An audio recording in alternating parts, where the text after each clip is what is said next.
எந்த நாட்டை பற்றியும் எதை பற்றியும் தெரிந்து கொள்ளும் போதும் நமக்கு அறிவு வளம் பெருகுகிறது. நம் பிள்ளைகளுக்கு சொல்லிக் கொடுக்க மிகவும் பயனுள்ளதாக அமைகிறது. 50 வருடத்திற்கு முன்னால் சாதாரண ஊராக இருந்த துபாயை ஷேக் ராசித் 50 வருடத்திலேயே துபாயை வளர்ந்த நகரமாக மாற்றினார். ஆரம்ப காலத்தில் துபாய் இப்படித்தான் இருந்தது. மிகவும் எளிமையான வாழ்க்கையை தான் வாழ்ந்து வந்தார்கள். வானுயர்ந்த கட்டிடங்கள் ஏதும் இல்லை. 1966 ஒரு சின்ன ஊரில் எண்ணெய் இருப்பதை கண்டறிந்த போது அவர்களின் வாழ்க்கையே தலைகீழாக மாறியது.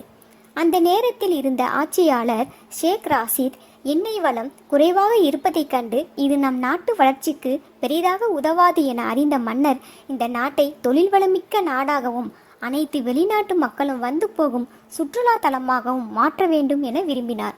ஆனால் அதற்குள் அவர் அந்த மண்ணை விட்டே பிரிந்துவிட்டார். அதற்கு பிறகு ஷேக் மக்தும் துபாயின் ஆட்சியாளராக பொறுப்பேற்றார். அப்பொழுது டிஃபென்ஸ் மினிஸ்டராக இப்போது ஆட்சியாளராக உள்ள ஷேக் முகமது பொறுப்பேற்றார்.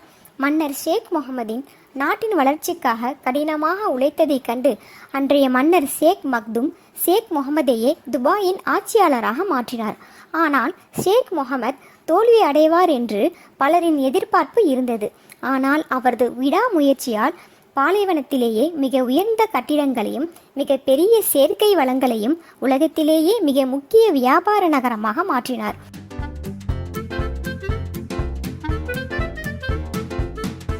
உலகமே பார்க்க விரும்பும் நகரமாக மாறியது இந்த துபாய்.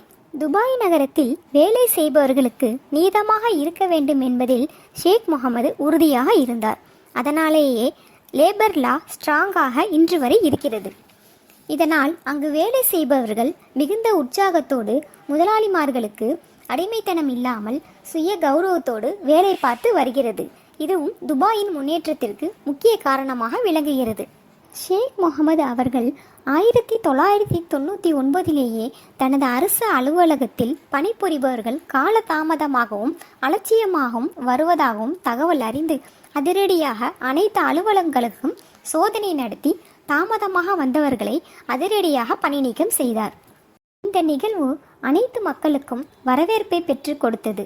ஷேக் முகமது மீது பேரன்பையும் பாராட்டுகளையும் பெற்று தந்தது.